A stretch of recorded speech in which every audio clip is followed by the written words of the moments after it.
What's up everyone, my name is Waves and in this video I will tell you pretty much everything that you need to know for playing Enhancement Shaman in this current patch of Shadowlands.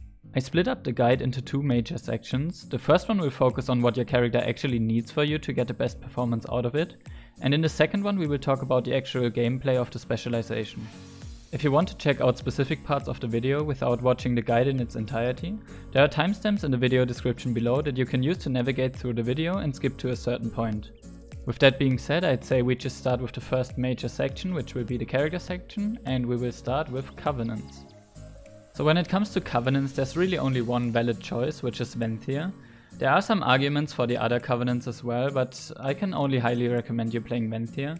Nightfey is pretty good for single target, and a lot of people want to go Nightfey since they've seen in Sims that it's actually the best. But pretty much in every situation where you're not playing like pure single target fights, Nightfey really uses value really quickly. So I will definitely only recommend you playing Venthyr since it's really awesome to play it in pretty much every single content in the game. And that's pretty much due to Chain Harvest just being the most fun and one of the strongest spells in the game currently. And you also get Door of Shadows, which is a really nice mobility ability. So let me just show you Chain Harvest really quick. You basically just send out a wave of anima that hits up to 5 enemies, and it also heals up to 5 allies, so it's really strong. Also, it's a casted spell, but whenever you use 5 mates and weapon stacks, it gets instant cast, and it gets increased damage and healing as well, obviously. So it's really strong for enhancement. So let me just show you. Once I get 5 mates and weapon stacks, I can just use it. And you can basically just see it jump over to multiple enemies there. And it does a ton of damage, it does a ton of healing. Actually, if you use it in Mythic Plus and it crits, you can actually just top your whole group off. It's basically like an AoE lay on hands. And with that, it's actually one of the most fun and strongest spells in the game currently. And you also get Door of Shadows, which is just a little teleport, which is really useful in some situations, since you can just port over and get a good amount of distance done in one cast basically. So it's really useful as well. So when it comes to Soulbinds and Covenants, you pretty much always want to play Nadia in PvE, since you pretty much get the buff Euphoria from Thrillseeker here, and it's a 20% haste increase, which is really beneficial for Enhancement Shaman. And then you just want to go this route, which I take here, until you get Dauntless Duelist. Dauntless Duelist is very good for single target fights. In some cleave or AoE fights, Exacting Preparation can actually be better than Dauntless Duelist, but for single target you definitely want to go with this right here. When it comes to Conduits, Unruly Winds is definitely the most important conduit out of all of them. It's a potency conduit. You can loot it in the dungeon the other side, and this is really beneficial for the current playstyle of Enhancement, since your Wind Fury weapon basically gets a chance to trigger a third attack. And compared with the Legendary that we play currently, which I'm gonna talk about in a second, this definitely increases enhancement damage by a ton. Then we get Finesse Conduits as well. For Mythic Plus and for raiding, I really like playing Thunderous Paws, since you pretty much just get a bit more movement speed in Ghost Wolf, which is really beneficial in some situations. Really important as Endurance Conduit, I really like playing Earth Elemental, since it pretty much gives us another defensive cooldown. We only got Astral Shift as Enhancement Shaman, and especially during Mythic progression, increasing your maximum HP by 29%, or maybe even a bit lower if your conduit isn't 226, is a really nice defensive to use. And you definitely want to keep that in mind in Mythic progression for some mechanics that you have to play, that you still have this as a defensive cooldown basically. And then we also get another Finesse Conduit right here. I'm using Spiritual Resonance here, so I get a 10-second sprint basically whenever we Bloodlust. But there are other ones that you can use. Pretty much Finesse Conduits are just like personal preference. And if you decide to play Exacting Preparation, you also get another Endurance Conduit, where I would recommend going Refreshing Waters, since sometimes you definitely want to weave in a Healing Surge in Mythic progression, or in Mythic Plus actually, probably even more in Mythic Plus. And since Enhancement of Healing is very strong currently, getting a little bit of a buff on your Healing Surge on top definitely makes it even stronger than it is nonetheless. So that's definitely a very good option as well. And that's pretty much what you want to do in terms of Soulbinds and Conduits. So talking about legendaries, there's definitely one that's by far better than all the other legendaries, which is Doomwinds. And Doomwinds is pretty much the best option for you in every single content of the game. It has the effect that dropping Wind Fury Totem grants you a 100% chance to gain Wind Fury weapon and increases Wind Fury weapon damage by 25% for 12 seconds. And this has an internal cooldown of 1 minute, which is why I got a weak aura down here. That basically tells me the internal cooldown of Doomwinds, which is really important for your gameplay. And by the way, if you're interested in any of my weak auras, you can just check the video description. I have them linked there, so you can all use them. And yeah, as I said, Doomwinds is definitely the best one that you can craft by far. There are some legendaries that are not bad, especially Witch Doctor's Wolfbones is also a very good legendary. And it actually sims better than Doomwinds. But most of the raid fights just are built in a way where Doomwinds is just way more beneficial for your playstyle than Witch Doctor's Wolfbones. But if you're just doing damage on a training dummy, like without any other factors, Witch Doctor's Wolfbones can actually do more damage than Doomwinds. But overall, Doomwinds is just for the playstyle that we have currently, and pretty much for the boss mechanics where we need on-demand burst damage, Doomwinds is just by far better. So if you're crafting your first legendary, I can definitely recommend going Doomwinds, since it's just there for you in pretty much every situation. If you're only playing PvE, you should probably put haste and crit on your legendary. I put haste and verse, since verse is really important as well in PvE. And I obviously use this helmet as well in PvP, which is why I chose versatility in the first place. But it's also very nice for progression rating and for high Mythic Plus keys. Since with a lot of versatility, the chance of you dying is a lot lower than if you don't have a lot of versatility. So that's why I chose to put verse on my helmet instead of crit, but it's not that much of a difference. If you're struggling between crafting a helmet and crafting a belt, I can only recommend crafting a helmet, since you get some more secondary stats out of a helmet. And in terms of raiding, there's a really good belt that drops off of Sludge Fist, but there's not really a good helmet that drops there, so filling in the helmet slot with Doomwinds is definitely a good decision in my opinion, and that's what I would recommend to you guys. So for stats and enchants, it's pretty much as it has been for a long time. It's pretty much a lot of haste, like you just want to go for haste as enhancement, and after that you want to focus on crit and verse, and after that mastery. So you pretty much want to get your haste value to about 23 to 25%. At least that's what it is for my character. You obviously always want to sim your stat weights if you want to find out what stats your character needs currently with the set of gear that you have acquired. For me it's like 23 to 25% is where I want to have my haste. And after that pretty much I just go for crit and I go for verse. I obviously have a lot of verse since a majority of my gear actually comes from PvP. And PvP gear also tends to have a lot of versatility on it. But as I said before, I just like having a lot of versatility to have the survivability for mythic progression and as well for playing higher mythic plus keys. So that's what I'm going for. And that's pretty much it for ring enchants as well. Like I got haste enchanted here. Obviously if you sim your character and it tells you that you need crit or you need verse for your character, then you can just swap out the enchants and just get the stats that you need basically for your character. You also want to get 15 agility on your boots, and you also want to get a cloak enchant. I chose 30 stamina, but you can also get like 20 stam and some leech, or 20 stam and some avoidance or stuff like that, whatever your preference is. When it comes to weapon enchants, I use Sinful Revelation on one weapon and Celestial Guidance on another weapon, which in my opinion is the best combination, definitely for single target. For AoE damage or for Mythic Plus, you could also use Lightless Force, but in my opinion, I just like playing Sinful Revelation and Celestial Guidance the most, since it just gives you that proc for increased damage on one target, which in my opinion is just the best option. And Celestial Guidance for the agility proc is also really nice. So that's pretty much what I'm playing in Raid as well as in Mythic Plus. So next up I will talk about trinkets real quick. And there are some trinkets that are really beneficial for enhancement currently. As I mentioned before, I gear a lot through PvP, And there are two PvP trinkets that are actually really useful in PvE as well, which is the insignia and the badge. If you can get these trinkets at a semi-high item level, these are really good if you don't have anything else for PvE. And those are actually the trinkets that I use right now for mythic progression as well, since I don't really have anything else.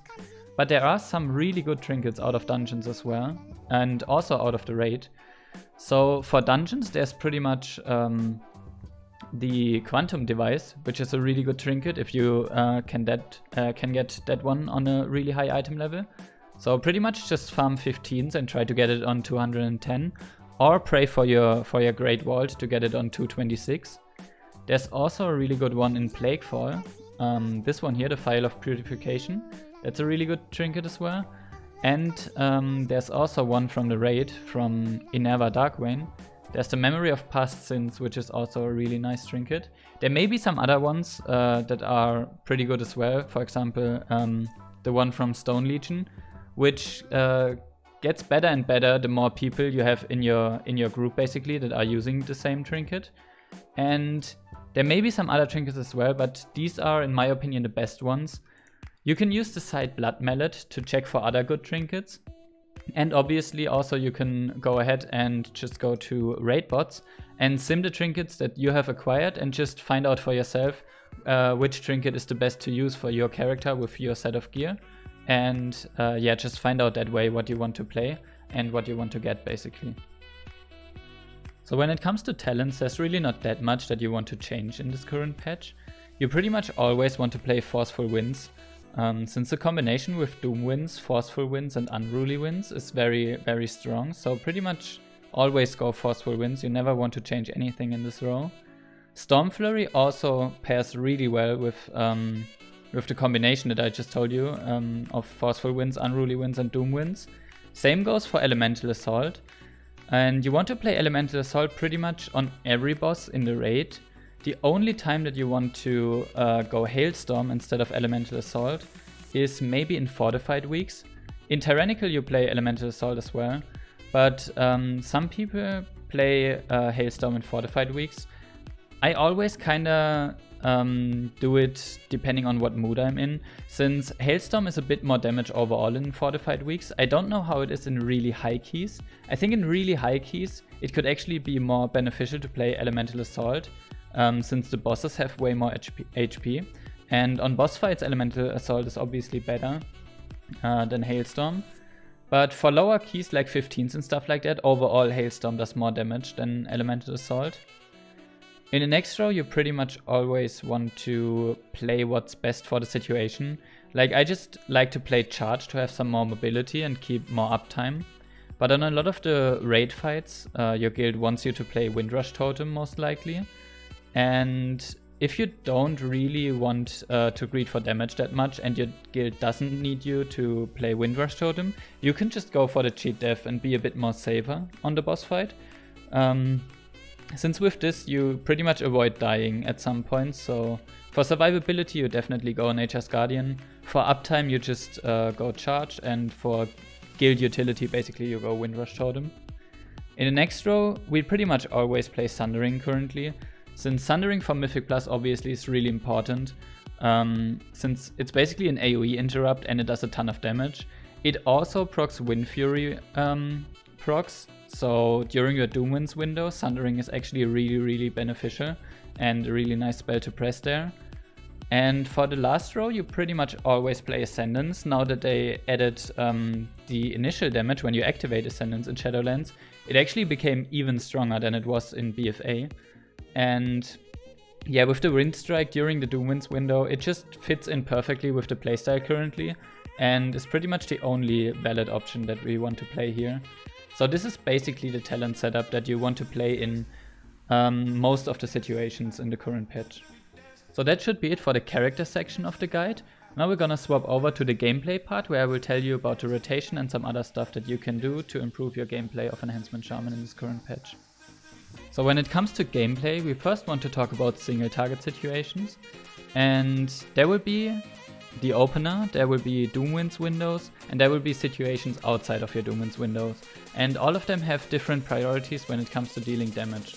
So during your opener, you pretty much want to Flame Shock into Feral Spirits, then you want to hit Ascendance and 1 Wind Strike, and after your first Wind Strike you want to hit Wind Fury Totem to proc your Doomwinds legendary, and then just spam Wind Strikes, use your Crash Lightning and Sundering as well if you don't have a Wind Strike ready during your Doomwinds window. And you can overcap Maelstrom weapon stacks during your Doomwinds window, especially during your opener with Ascendance. And after your Doomwinds window ends, and your Ascendance ends as well, then you want to spend Maelstrom weapon stacks if you're over 5 stacks. You want to aim for around 8 stacks for whenever you use your Lightning Bolt or your Crash Lightning. But that's just an approximate number. It doesn't always have to be 8. It can be 10, it can be 6, it can be 5, whatever. You just want to pay attention to never use Lightning Bolt or Crash Lightning if you're below 5 stacks, since you don't want to hardcast pretty much ever during the fight. So you just want to use it over 5 stacks basically. And it's really important that you use your Storm Strike stacks really quickly. You want to use Crash Lightning a lot, you want to use Sundering a lot, you want to keep your Flame Shock on the target, and if you only have your Shock cooldown available and nothing else, then you want to press Frost Shock if the Flame Shock is still on the target for 6 seconds or so. If it's only like 3 seconds or so, then you want to refresh your Flame Shock, obviously, if the duration on the target is lower than your Shock cooldown, basically. And as I said, during your Doomwinds window, you can basically just ignore Maelstrom weapon stacks. Like outside of them, you don't want to overcap Maelstrom, since that would result in a damage loss. But during your Doomwinds window, you can just spam as many Storm Strike, Crash Lightnings and Sunderings as you can fit into the Doomwinds window, since that will increase your damage by a lot. And that's actually really good if you just overcap on Maelstrom, since using Lightning Bolt in that window is really not beneficial if you can avoid it at least. That's been a lot of talking, and I will just show you how it looks like if you play it, to make it easier for you guys to understand it. Just a short little info from the future Waves that is editing the guide right now, that I didn't really explain why you play the opener the way that I'm playing it. And pretty much the reason is that whenever you Flame Shock into Wolves, the reason why you want to use 1 Wind Strike after activating your Ascendance before you drop Wind Fury to activate your Doomwinds window basically, is that Ascendance actually has a 15-second duration, and your unused PvP trinket, which is the one that I'm using currently, also has a 15-second duration. And that way, if you use your Ascendance, you get the initial damage of Ascendance, and with the first Wind Strike, you have the chance to already proc some Forceful Wind stacks, which is why I used the Weak Aura here to track them. And after the first Wind Strike, you drop Wind Fury Totem to enter the Ascendance window, and by the time that you're doing that, you will have a Doomwinds window of exactly 12 seconds. And if you time it correctly, your Ascendance and your unused trinket will have 12 seconds of duration left. So you pretty much line them up perfectly for the burst window, and you already, if you're lucky, have some Forceful Wind stacks. I also like to use the Forceful Winds Weak Aura for situations outside of the Doomwinds window, where sometimes I'm close to overcapping Maelstrom weapon stacks when I'm at like pretty much 9 or 10 Maelstrom weapon stacks.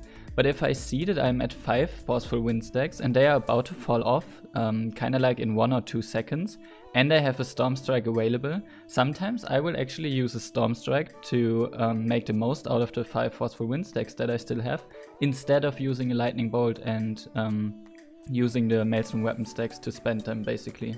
And yeah, that's just really important to keep in mind, so you guys can actually understand why I'm playing the opener the way I am and why I'm delaying placing down the Wind Fury Totem.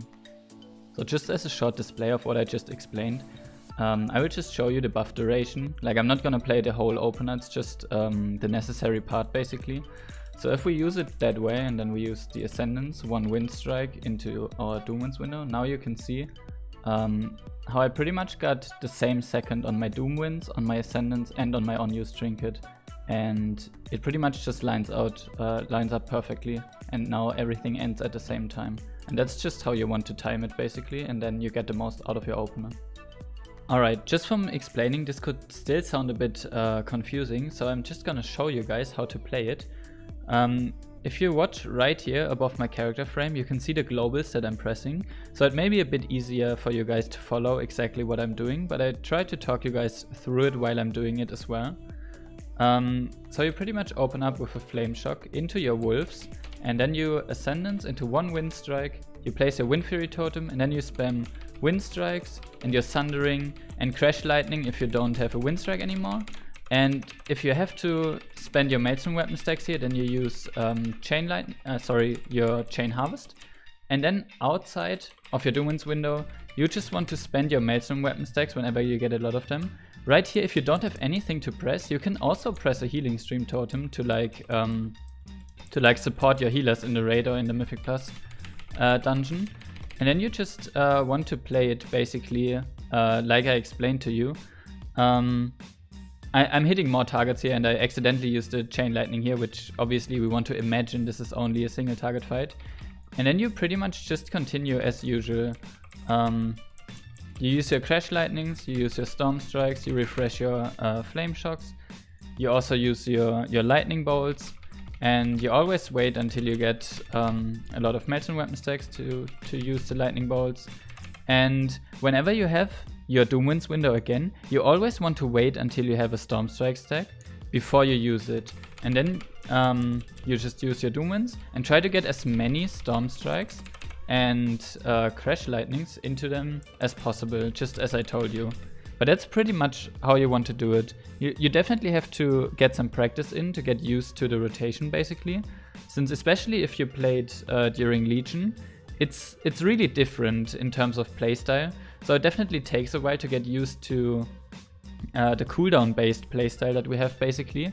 And as you saw, there will be some downtime. You won't play this spec without having any downtime ever, except for if you are really lucky with the RNG. But there will be natural downtime for like 1 or 2 globals sometimes. And as I said, just weave in a Healing Stream totem. Just do something to support your raid group basically. Maybe throw the Healing Surge or something like that, since there will be downtime. So when it comes to the AoE rotation, it's actually really interesting, since the playstyle is kinda different if you play Elemental Assault compared to when you play Hailstorm. So let's just start with Elemental Assault if you play AoE situations with the talent. And it's actually a lot of fun, since you get so many procs and Maelstrom weapon stacks if you play Elemental Assault, that the playstyle is really nice. You're basically just switching between using Crash Lightnings, using Storm Strikes, and using Chain Lightnings. That's pretty much all that you're doing. So you pretty much just want to use a Crash Lightning to get it on cooldown. Then you use a buffed Storm Strike that cleaves on all of the targets. And from that Crash Lightning and Storm Strike, you will have enough Maelstrom weapon stacks to use a Chain Lightning. And Chain Lightning actually, the more targets it hits, it buffs the damage of your Crash Lightning and reduces the cooldown of your Crash Lightning. So if you hit a lot of targets, you reset your Crash Lightning cooldown so you can use it again, and it does more damage since you buffed it with Chain Lightning before. And then you use it again, and that will most likely proc a lot of Wind Fury procs, and maybe even proc you a Stormbringer proc, so you can instantly just use Storm Strike again. And again, from that you will have enough Maelstrom weapon stacks again to cast another Chain Lightning. And so you pretty much just cycle that. And whenever there's a slight gap in the rotation, you can weave in Lava Lashes, which obviously cleave as well from using Crash Lightning. Or you can use your Sundering if it's ready. Or you can just spread some Flame Shocks basically. If nothing is ready and you don't have Maelstrom weapon stacks, you can also start spreading Flame Shocks. But most of the time you should be fine with just using the 3 core spells. And you also want to keep in mind that you want to play around your Doomwinds window. So whenever you drop Doomwinds in AoE situations, the first thing that you want to press is Crash Lightning to get it on cooldown. Since you want to get as many Crash Lightnings into your Doomwinds window basically as possible.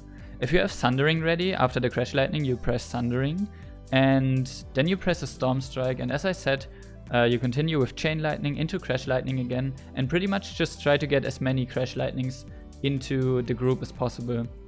If you play a Mythic Plus and there are priority targets, like a target that has to die way faster than the others, then obviously during your Doomwinds window you can prioritize Stormstrike over Crash Lightning, which you normally wouldn't do in AoE situations, to just get more funneled damage into that one enemy basically.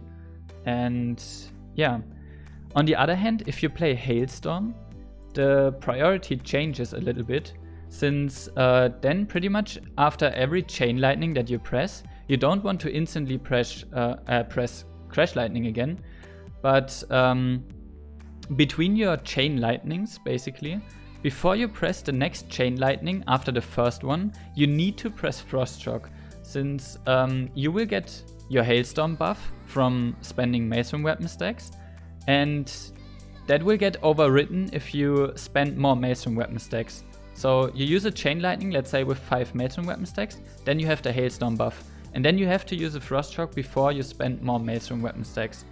And other than that, the rotation is kinda the same. That's the only thing that changes, that you want to weave in those Frost Shocks.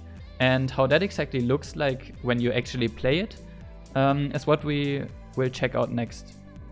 And again, to make it a bit more easy to understand for you guys, I will show you guys how I play the AoE rotation, just as I showed you on the single target rotation. And we're just gonna start with the Elemental Assault one basically. And I will show you the opener with cooldowns again, even on an AoE situation. And then after the Doomwinds, I will just go over to the normal rotation and just play that for a bit, so you kind of get an idea about how it plays out. Again, you can see the globals here, as I said in the single target rotation piece.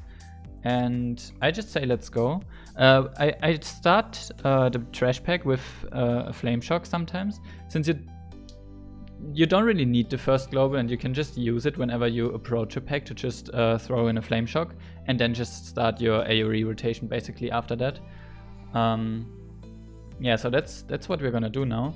So we're gonna throw that in, and we're gonna use our Wolves here into an Ascendance, one Crash Lightning here into a Wind Strike, and then just start spamming your stuff basically. Obviously you want to get a lot of Crash Lightnings on all of the targets again. And yeah, then outside of our Doomwinds window, we pretty much just want to Crash Lightning into Stormstrike, into Chain Lightning, into Crash Lightning, into Chain Lightning. Then we throw in a Lava Lash into another Crash Lightning, a Chain Lightning, a Stormstrike, a Chain Lightning, a Crash Lightning. And you can see pretty much those 3 spells, and sometimes a Lava Lash, you can just cycle them all of the time and pretty much never have to press anything else except for some rare situations.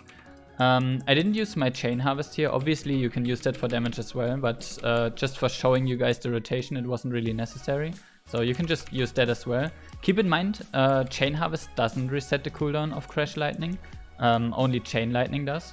So you want to make sure that you use it in a place where you don't want to reset Crash Lightning basically. And whenever you have Doomwinds again basically, you can just wait until you have Crash Lightning ready and then place it into Crash Lightning, into Sundering, and then just continue the normal rotation basically. And yeah, it's kind of easy. It's pretty much just cycling those 3 spells and weaving in Lava Lashes whenever nothing is ready. So now we're just switching over to Hailstorm, so I can show you that as well. I won't wait for the cooldowns, I just show you basically how you play it. So you start with Crash Lightning again and just try to build up some stacks. The building up of the Maelstrom weapon stacks will be slower, obviously, if you don't have Elemental Assault. But it's definitely manageable if you have a lot of targets, since Crash Lightning and Stormstrike will still provide you with enough stacks. And right here, if I use Chain Lightning, this icon right here shows me that I have the Hailstorm buff basically. And as I said before, if you need my weak auras, or if you want them basically, you can get them from the video description below. You can just download them from there. So then we want to use a Frost Shock before using another Chain Lightning. And that's just how you want to cycle it then basically. And always use your shock cooldowns for that. And yeah, just as before, just cycle that stuff. when you have Doom Winds, use it into Crash Lightning and Thunder, and yeah, just continue the normal rotation basically. And that's pretty much it. It's not really that hard. You just cycle the 3 abilities and weave in some Lava Lashes if nothing is ready. You can obviously also use your Chain Harvest again for showing purposes here. I didn't use it now, but you can use it and it also triggers your Hailstorm buff basically. It's everything that that uses Maelstrom weapon stacks basically. So if I just use it here and I got my stacks and I heal myself with a Healing Surge, you also get the Hailstorm buff. So pretty much everything that that uses Maelstrom weapon stacks. So definitely, if you don't need it for healing, definitely throw in Chain Harvest as well for AoE damage in AoE situations. And that's pretty much it how you do it. So I hope you could follow that and understood everything. And now we will talk about some enhancement utility. So when it comes to utility, I pretty much just want to tell you guys about some utility spells that newer enhancement players struggle with keeping track of, since obviously shamans have a lot of spells and a lot of utility, and newer people just seem to ignore everything that doesn't have anything to do with damage. But I will just go over some spells and how to use them basically, so you get the most out of your class basically. So we just start with our interrupt. We got a 12-second 30-yard interrupt, which is basically one of the best interrupts in the game. And you definitely want to interrupt spells in Mythic Plus especially, and on some raid fights as much as you can, since we have that really low cooldown and we have the high range on the kick, so we definitely want to get it to use. We also have an AoE stun, which is really important. This can come in really handy in Mythic Plus as well, for stunning a lot of enemies. It looks like this. It takes 2 seconds to detonate and then it stuns everything in the radius here. So definitely use that whenever you can. We also got Tremor Totem to get people out of fears. So that's really important as well. For example, in Mists of Tirna Scythe, on the first boss, you can pre-tremor the fear if you just put this totem down and then he fears you guys in the next 10 seconds. Then you will get broken out of the fear, so that's really important as well. You also got an AoE slow on your Earthbind totem, which is nice, to just slow enemies down. I told you before about the Healing Stream totem. You definitely always want to put this down when you get downtime in your rotation. Just place it and it will heal your raid basically. It's just a little something that you can add to support your healers. Your Astral Shift, I mean, it's the only defensive cooldown that we have, like the only real defensive cooldown that we have, so I think you know about Astral Shift to mitigate some damage. We can also decurse people, so if anyone has a curse on them, definitely use your decurse on them. We also got Purge. We can purge magical buffs from targets, so definitely don't be afraid to purge some stuff as well in Mythic Plus or in Raid or whatever. Most of that stuff is really helpful for PvP for the most part, but don't underestimate the power of utility spells in PvE. Like legit, it's really important that you know about that stuff. We also got our Earth Elemental, which I told you before on the Conduits that you can use it as a defensive cooldown if you play Vital Aggression. But if your tank dies in a Mythic Plus for whatever reason, you always want to instantly get out the Earth Elemental basically, since it taunts all the enemies around it. We can't really control it the way that Elemental Shamans can control their Earth Elementals, but it basically just attacks the target that you attack, and after a while when you switch the target, it switches as well. So with him tanking, you basically just give your group members a bit of time to rest the tank to get aggro back basically. We also got Bloodlust, obviously. You guys should know about Bloodlust. So if your group doesn't have Bloodlust, you're the one that wants to use it in the right moment. In Mythic Plus keys, obviously, you have to communicate with your group when they want to use the Bloodlust, and in Raid as well. And we also got big off heals with Healing Surge. So definitely keep that in mind as well, that whenever something goes wrong, if your healer dies or whatever, you can off heal a lot as enhancement currently. Same goes for Chain Harvest. Especially in Mythic Plus, you don't always just want to throw out your Chain Harvest for pure damage. You can also keep it for healing as well, especially with the Prideful affix. Like on Prideful, I will always hold my my Chain Harvest for that. Since healers seem to struggle with Prideful a lot, especially once the Prideful ad gets to very high stacks, then when the healer is struggling, you can just throw in a 5-stack Chain Harvest and just top off the group and save the situation there. So you always want to think about that kind of stuff and about the utility that you bring to the group. You also have your Sprint that breaks roots. So whenever you're rooted, keep in mind that you can just use your Sprint and break out of them. And you can also use the Sprint to like use it as like a gap closer or something like that. So definitely keep that in mind as well. We also got Ankh on a 30-minute cooldown. So whenever we die, you don't just always want to Ankh, obviously. You want to think about if the situation fits the Ankh, basically. And yeah, these are just abilities that you want to keep in mind. Hex as well. We got a 1-minute CC for Mythic Plus, basically. If an ad needs to be CC'd, we can hex them. And yeah, it's just stuff like that. You want to remember that you have that kind of stuff and actually use it. You're not the best Enhancement Shaman that a group can have if you're only doing damage. You always want to keep that stuff in mind. And yeah, that's just to fresh up your memory, basically, about the utility spells. And with that being said, you've seen me use some macros in this guide, which I didn't mention. But now in the macro section of the guide, I will pretty much tell you about every useful macro that I use on Enhancement Shaman and pretty much show them what the macro is about and how to write them yourself. Alright, so for the last section of the video, I'm gonna talk about macros, and I will just go over my abilities and check where I actually use macros. So I use a lot of cursor macros for my totems. So whenever you just use a normal totem like this, you get this green circle where you want to put your totem, basically. But what saves you one global is to just write a cursor macro, which I can show you right here. For example, this one, it's just /cast add cursor capacitor totem.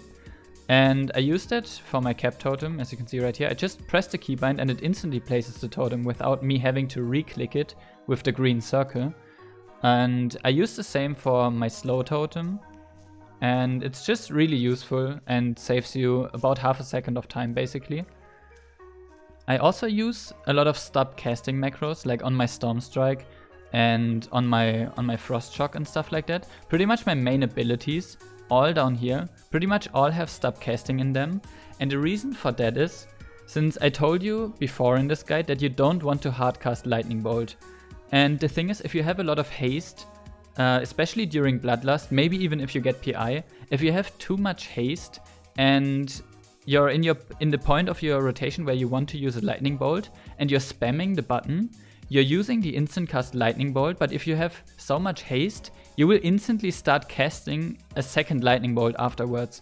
And since we don't want to do that, if your character starts casting it and you then continue your normal rotation, like let's say Storm Strike is next and you spam Storm Strike, it will just stop casting in between there and just use the Storm Strike instead of finishing the Lightning Bolt cast.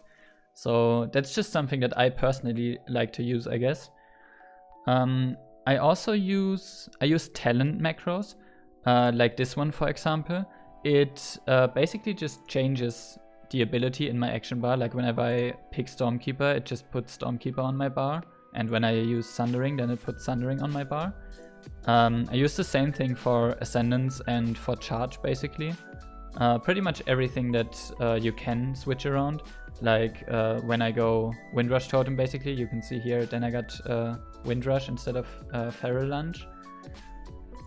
Let's see what else I'm using. I'm using a cleanse and purge macro, basically. And I'm not 100% sure which one it is. I think it's this one. Yeah. So whenever I target an enemy, like let's just target this one, and I press the macro, it purges the target. And whenever I target a friendly target, let's just target myself here, and I press the keybind, then it decurses me, basically. and I don't show the cooldown of my Purge, since Purge doesn't have a cooldown basically. So I just show the cooldown of Decurse, since right now if I use it and don't actually decurse something, it doesn't have a cooldown. But if I actually decurse something, then it has an 8-second cooldown. That's why I'm showing Cleanse Spirit instead of Purge for it. Let's see what else I'm using. I'm using my Orc Racial and my Trinket on my Ascendants as a macro, but I'm pretty much only doing that for my Burst and most likely for PvP, since outside of Ascendants, like whenever I'm only using Wind Fury Totem for my Doom Winds, I have to use my Trinket separately. Like there are some situations where I want to use my Orc Racial separately as well. That's why I have them keybound basically. I have a lot of macros that don't really make sense for you guys. It's just that I see the cooldown of stuff better. For example, these right here, these two, these are actually not Door of Shadows. They just show me the cooldown of Door of Shadows. Like right here, these are actually Healing Surge macros for my party members. They just show me Door of Shadows, so I know if it's on cooldown, since I don't need to see Healing Surge on my bar, since it doesn't have a cooldown. Same for my Sprint here and for my Charge. And actually for my Bloodlust and stuff as well. These are not actually the abilities. For example, my Lightning Shield is under this Grounding Totem here. Like if I just press my Lightning Shield, you can see it's this right here. And that's just because Lightning Shield doesn't have a cooldown, and I just wanted to look like Grounding Totem, so I can have an easier time checking if my grounding is on cooldown or not. And that's pretty much it for the most part for the useful stuff. I mean, on the side here I have a lot of macros as well, but these are just arena macros that aren't really necessary for PvE, like arena 1, 2, 3 interrupts, arena 1, 2, 3 purges, as well as hacks. I got a focus kick, a focus hex. I got Earth Shield macros for my team. And yeah. I mean, the Wind Fury macro doesn't really do anything, so don't worry about that one. Down here is just my focus macro, which I can actually show you. I don't really know where it is. It basically just puts whatever I hover over into focus. Like if I just hover over this one, then it focuses the training dummy. If I hover over this one and press it, it focuses this guy. So it's just handy to have that. And yeah, that's pretty much all for my macros. I hope some of them were helpful for you. And yeah, that's about it. So that's it for the guide, and I hope that it was helpful for you and that you could actually understand everything that I was explaining. If you still have additional questions, be sure to write a comment under this video or just hit me up on stream. You can find my stream under twitch.tv/waveswow, just as shown on screen right now. Or you can also find all of my links in the video description. You can also find my week auras there, and my Warcraft logs, and my armory, and everything pretty much that you could be looking for. With that being said, I appreciate you guys' support. I appreciate you guys watching the videos, watching the streams, everything. I also got a Patreon. It's not mandatory by any means, just for the guys that actually want to support me more and to enable me to do the content that I just love to do so much. Since actually streaming and making videos and recording and all that, besides doing my real life stuff basically, it's really hard since it consumes a lot of time. So if you just want to support me even more, you can definitely check out the Patreon. I would appreciate it a lot. And with that being said, I really hope the guide helped you, and I hope to see you guys in the next video or on my next live stream. And yeah, until then, take care and stay healthy, and I will see you soon. Bye bye.